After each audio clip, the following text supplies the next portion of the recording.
বাগডোগরার গোসাইপুর নতুন পাড়া, যে পাড়ায় গৃহবন্দী রয়েছেন প্রায় 20টি পরিবার। কারণ জলমগ্ন হয়ে রয়েছে এলাকার একাংশ। স্থানীয় পঞ্চায়েতকে একাধিকবার জানিয়েও কোনো কাজ হয়নি বলছেন গ্রামবাসীরা। এই গোসাইপুর নতুন পাড়াতেই আবার রয়েছে অঙ্গনওয়াড়ি স্কুল। অবস্থা এমনই যে হাঁটু জল পেরিয়ে অঙ্গনওয়াড়ি স্কুলে আসতে হচ্ছে শিশুদের। রাস্তার ওপর হাঁটু জল পার করে শিশুদের স্কুলে পাঠানো কার্যত অসম্ভব হয়ে পড়ছে বলছেন অভিভাবকেরা। গিরিবেলা আইসিডিএস সেন্টারের মিড ডে মিলের ঘর জলে ডুবে গিয়েছে। বাধ্য হয়ে সেন্টারের বারান্দায় রান্না করতে হচ্ছে দিদিমণিদের। স্থানীয় বাসিন্দারা জানিয়েছেন, প্রায় 7 বছর ধরে এলাকার একই অবস্থা। স্থানীয় পঞ্চায়েতের তরফে নিকাশি নালা বানানো হয়েছে 2 মাস আগে, তাও সঠিকভাবে নির্মাণ হয়নি, যার কারণে বর্ষা আসতেই রাস্তার উপর জল জমছে অভিযোগ স্থানীয়দের। আর সেই জল তাদের বাড়িতে প্রবেশ করছে। জমা জলে ডেঙ্গু, ম্যালেরিয়া এমনকি চর্মরোগ হওয়ার প্রবণতা বাড়ছে। এই বিষয়ে গিরিবালা আইসিডিএস সেন্টারের কর্মী পুষ্পিতা ঘোষ মহন্ত জানিয়েছেন, জল পেরিয়ে দীর্ঘ 1 মাস ধরে সেন্টারে আসছেন তিনি। স্কুলের বাচ্চাদের এবং অভিভাবকদেরও একইভাবে হাঁটু জল পেরিয়ে আসতে হয়। প্রত্যেক বছর বর্ষাকালে মিড ডে মিলের ঘর জলে ডুবে যায়। নিরুপায় হয়ে বারান্দায় মিড ডে মিলের খাবার তৈরি করতে হয়। প্রতিদিন এই জল পাড়িয়েই আসতে হয়, বাচ্চাদের আসতে হয়, মায়েদের আসতে হয়, খাবার নিতে আসে ওনারা, কিন্তু জল পাড়িয়েই আসতে হয়। প্রায় 1 মাস হয়ে গেল জল বেরোচ্ছে না। এখানটা মানে জলবন্দি হয়ে আছে, বেরোনোর কোনো ওই রোদ উঠলে একটু শুকায়, আবার বৃষ্টি হলে আবার ভরে যায়। স্কুলে দেখা যাচ্ছে মিড ডে মিলের ঘরেও জল আছে, কিন্তু ওই রান্নাঘরে রান্না করা হয় না, ওই জন্য এখন পুরো মানে প্রত্যেক বছর বর্ষাকালে বারান্দাতেই রান্না করা হয়। অন্তত এই 3 মাস তো প্রচুর ভোগান্তি। বাইরেতে পাশের বাড়ি থেকে জল আনতে হয়, আসে, কিন্তু মানে প্রচণ্ড জল যেদিন হয়ে যায় সেদিন আমরা রাখি না, কারণ বাচ্চারা বাথরুমে যাবে, ওদের বাথরুম পেয়ে যায়, তখন অসুবিধা হয়ে যায় জলের মধ্যে নামাতে ওদেরকে। শরীরে স্কিনের ইনফেকশনও তো হতে পারে বাচ্চা। হ্যাঁ, তাও হতে পারে। অভিভাবক অনামিকা বিশ্বাস জানিয়েছেন, এই জল পেরিয়ে সেন্টারে আসতে হয় শিশুদের, যার কারণে জ্বর, সর্দি, কাশির মতো শারীরিক সমস্যা হয় শিশুদের। নিকাশি নালা দিয়ে জল যাওয়ার পরিবর্তে উল্টে জল পুনরায় ফিরে আসে। অতি দ্রুত সমস্যা সমাধানের দাবি জানিয়েছেন তিনি। সমস্যা আর কি, বাড়ি থেকে বেরোতেও যায় না, বৃষ্টির দিন বাচ্চাদের জলের মধ্যে সেন্টারে আসতে পারে না। দুনিয়ার জল, সেন্টারে তো দেখতেছো বাইরে কত জল, আসলে বলে যে অসুখ হচ্ছে, জ্বর, সর্দি, কাশি, দুনিয়ার পোকা ঘুরে জলের মধ্যে, বাচ্চাদের কতক্ষণ ঘরে আটকা রাখবে। আর সেন্টারে আসলে প্রচণ্ড জল জমে যায়, যখন বৃষ্টি হয় প্রচণ্ড জল থাকে, সেন্টারে আসতে পারে না, স্কুলে আসতে পারে না, এভাবে জলে পোকা মাকড়ে রান্না বান্না।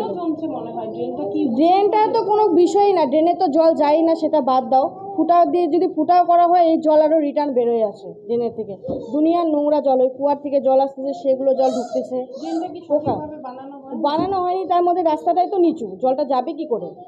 এই জলটা যদি করে দেয়, ব্যবস্থা করে দেয়, তাহলে তো ভালো হয়ে যায় আর কি। আর কোনো কিছুই তো যাওয়ার নেই না, জলটারই তো ব্যবস্থা হচ্ছে না, সেটাই তো। স্থানীয় বাসিন্দা মনিকা বিশ্বাস জানিয়েছেন, পঞ্চায়েত সমস্যার সমাধানের আশ্বাস দিয়েছিলেন, তবে পূরণ হয়নি পঞ্চায়েতের দেওয়া আশ্বাস। বাড়িতে হাঁটু জল, বাচ্চাদের নিয়ে গৃহবন্দী হয়ে থাকতে হচ্ছে তাদের। যে আমার জলের সমস্যা, ঘর থেকে বেরোনো যায় না, বাচ্চা কাচ্চা টিউশনি, স্কুল, কলেজ যাওয়ার পুরো অসুবিধা হয়ে গেছে। ঘর থেকে বেরোতে পারছি, গাড়ি ঘোড়া তো ঢুকাইতে পারতেছি না, এরকম অবস্থা। বাইরেই থাকে গাড়ি ঠাড়ি সব। কতদিন ধরে এই সমস্যা হচ্ছে? প্রায় 1-1.5 মাস হয়ে গেল, জলের কোনো সমস্যাই নেই। এই যে পঞ্চায়েত এসে বলতেছে এই যে মাটি ফেলবে, কোথায় মাটির কোনো ব্যবস্থাই নেই। ড্রেন তো ওরকমই দিছে, দেখো আবার জল, ড্রেনে কোনো জল তো যেই না, ওই যে বেরোয় যাচ্ছে। রাস্তার উপর মাটি ফেলবে বলেছে। হ্যাঁ, বলছিল এদিক দিয়ে মাটি ফেলাবে, এখনও তো এক গাড়িও মাটি ফেলেনি। তার মধ্যে বাচ্চা কাচ্চার অসুখ বিসুখ, ওই যে স্কুলের থেকে আসে ঘরের মধ্যে যাচ্ছে, জল পাড়ায় আসছে, রান্না বান্না ওরকমই হচ্ছে, জল কাদা পাড়ায়। মানে আপনাদের ঘরবন্দি হয়ে থাকতে হচ্ছে? ঘরবন্দি, সবাই ঘর থেকে কেউ বেরোতে পারি না, মানে ঘরের মধ্যেই সব সময়। কতক্ষণ থাকবে বাচ্চারা ঘরে? বেরোতে তো যাবে, বাচ্চা খেলতে যাবে, একটু বেরোতে যাবে, কোনো ব্যবস্থাই নেই। আমরা চাচ্ছি এই জলের ব্যবস্থা, জলটা একটু কিছু ব্যবস্থা করে দিক, এর থেকে আর কিছু চাই না। আশাকর্মী জুঁই মানি জানিয়েছেন, জমা জলে ক্ষতি হচ্ছে এলাকার।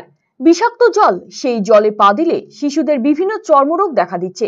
বিষাক্ত জমা জল কুয়োয় প্রবেশ করলে এবং সেই জল পান করলে পেটের বিভিন্ন সমস্যা দেখা দেওয়ার সম্ভাবনা।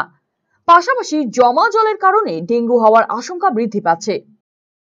সমস্যা এই তো এখানে একটা আইসিডিএস স্কুল, ছোট ছোট বাচ্চারা এখানে আসে পড়াশোনা করতে, কিন্তু এমন একটা সিচুয়েশন এখানে যে বাচ্চারা তো আসতেই পারবে না, বাচ্চাদের গার্জিয়ানও আসতে পারবে না, এতটা এখানে জল। আজকে তো বৃষ্টি নেই, এবার যখন যেই মুহূর্তে বৃষ্টিটা কদিন ধরে তো সারাদিন বৃষ্টি, কিন্তু এমন পরিস্থিতি যে এখানে যে ড্রেন বানাচ্ছে, ড্রেন তো ড্রেনই জানি না কি এটা, কিন্তু এখানের পরিস্থিতি একদম খুব খারাপ, খুব ক্ষতি। মানে এই জলে যে কতটা বিষাক্ত এই জল, মানে সেটা যে দেখবে সে তো বুঝতেই পারবে।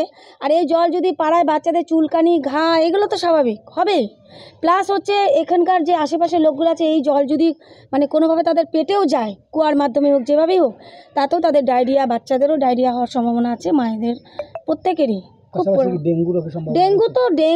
ডেঙ্গু তো একদম মানে ডেঙ্গু হওয়ারও চান্স বেড়ে গেছে। এই বিষয় নিয়ে নতুন পাড়া গোসাইপুরের পঞ্চায়েত সদস্য বিলাস ঘোষ জানিয়েছেন, ওই এলাকাটি নিচু হওয়ায় প্রত্যেক বছর জল জমে ওই এলাকায়।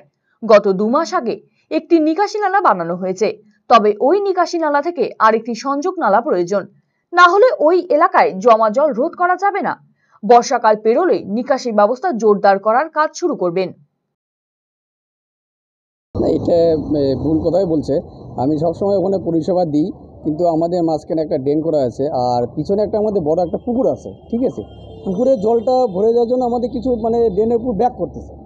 আমি যদি ওই ড্রেনটা যে অল্পটুকু বাকি আছে আমাদের, তো এখন বর্ষার সময় ড্রেনটা আমি করতে পারতেছি না। যদি ড্রেনটা আমি করতে পারি, আশা করি পাবলিকে যে কথা বলছে এই জিনিসগুলো আর বলতে পারবে না।